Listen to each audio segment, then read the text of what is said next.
તે વનમાં માટ હેઠા જમેલા વનરા તે વનમાં માટ હેઠા જમેલા આ કાનુડો દિશે નાનું બાળ કાનુડો દિશે નાનું બાળ 12 વરસના કાનકુંવર હોય તો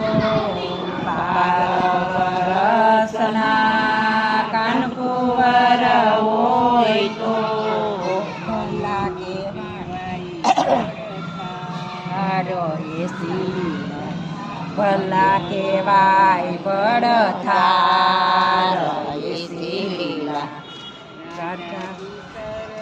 હો કાનુડો થઈ ગયો રાધાજી સરખો